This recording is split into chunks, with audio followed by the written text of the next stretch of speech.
Welcome to SitePro. My name is Scott Hunter and I am over safety, facilities, and fleet here.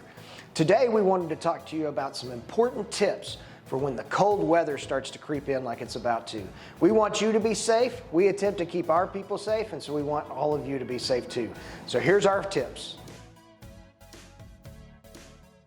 First thing is you don't want your pipes under your sink to freeze over. You don't want your water to be cut off, right?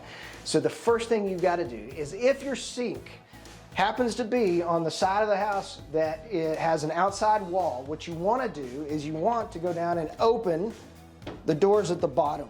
This will allow for the heat inside of your house to be able to keep those pipes warm, and you're able to keep it from freezing over. The other tip too is, if your water is working, is to slightly turn it on and just let it drip just a little bit so that you have a continuous flow and your pipes don't freeze over as well.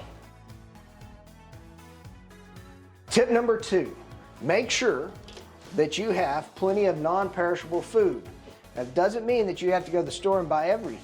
You don't want things like a lot of meat that can possibly unfreeze inside your house and cause you not to have enough food. So get you plenty of cans like we have here, and just be prepared. Things that are easy to make.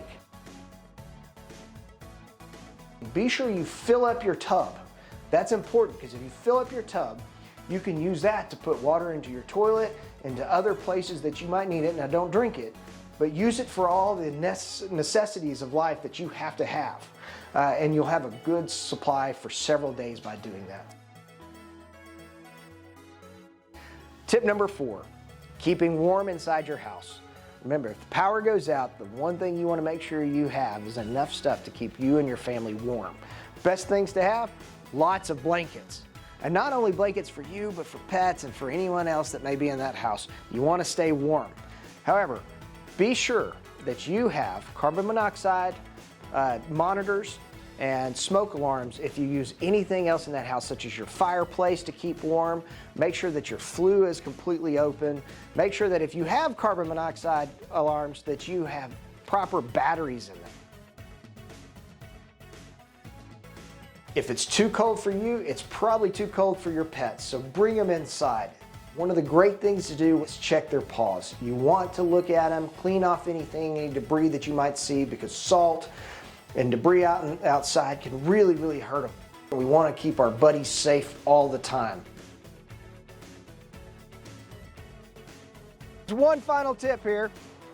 One thing you don't want to do is leave a faucet wide open like this out in the air, because what can happen? They can freeze, they can break, you can have all kinds of water problems inside the wall. So what you want to do is protect it to your best of your ability. The two things that I use are right here: aluminum foil and a nice, what do they call this? A faucet protector, right? So what I suggest doing is pretty simple. Just simply take your aluminum foil, if I can get it out of here, take it off, wrap it. I do this every year for my own stuff. But that's my final tip: protect your house. Thank you again, guys.